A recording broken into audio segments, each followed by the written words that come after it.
Creo que los principales problemas de los alumnos de CONALEP no son problemas académicos en sí. O sea, había gente como bastante brillante que estaba ahí.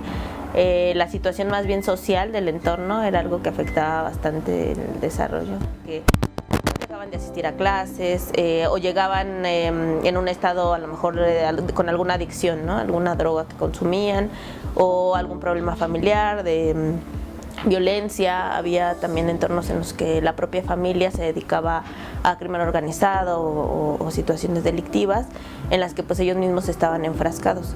Otros tantos tenían problemas pues en general de familiares donde estaban solos, ¿no? En el mejor de los casos, porque me refiero a que había otros alumnos que pues tenían problemas de tipo pues delictivos. De lo que vi en el aula es que los alumnos, regularmente las familias de los alumnos son, digamos, de la misma condición social y más o menos se manejan en el mismo entorno. Había como la posibilidad de cambio porque la mayoría de los alumnos eran los primeros que terminaban la prepa o que iban a la escuela, en todo caso.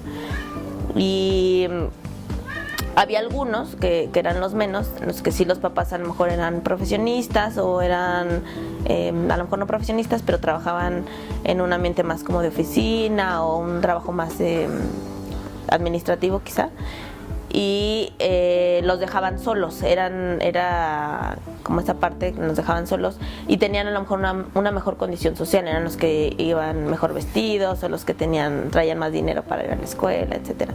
Y los que no, realmente reproducían el ciclo de la violencia y de la pobreza que estaban vinculados. O sea, los padres habían sido muchos migrantes también que llegaban a la ciudad y otros de familias que habían sido por generaciones pobres.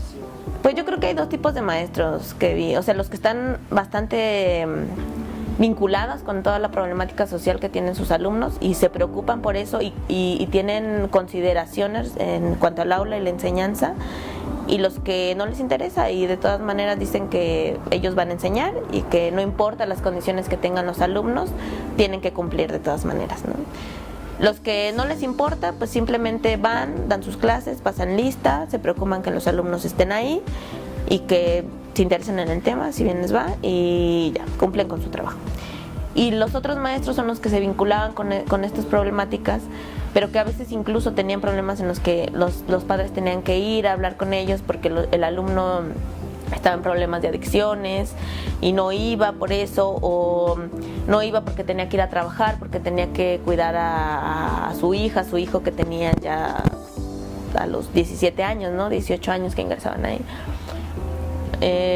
Otros que, bueno, también se preocupaban por la situación de violencia y generaban dentro de la propia aula pues algunos mecanismos como pues de resolución de conflictos o daban información de las instituciones a las que podían acudir en caso de violencia, de no sé, abortos, de adicciones, de ese tipo de cosas.